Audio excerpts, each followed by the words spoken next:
The silver gull, or the seagull, is Australia's most common and famous type of urban bird. Ever since the 1900s, the seagull has spread itself around Australia, covering over 2,600,000 square kilometres throughout Australia.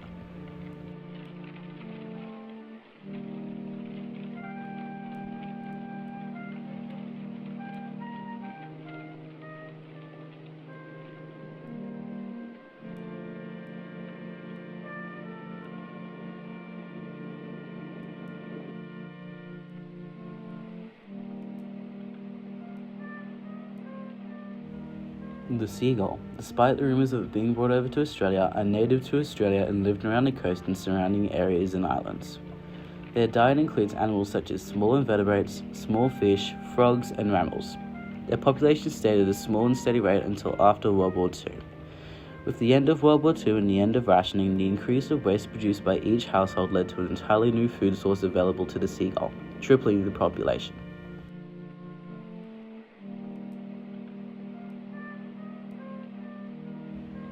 In today's world, the seagull has followed people around the continent, spreading themselves all over the country and covering over 2.6 million square kilometers of inhabited land.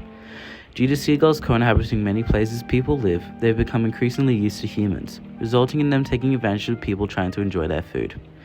This greedy behavior of the seagull has become a well-known stereotype of the bird, seen in movies such as Finding Nemo.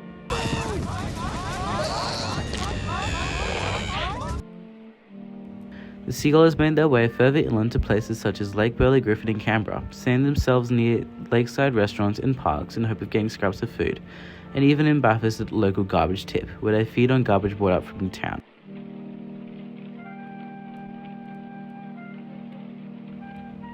The silver gull continues to survive and thrive in the urban environment, making themselves a prime example of an urban bird.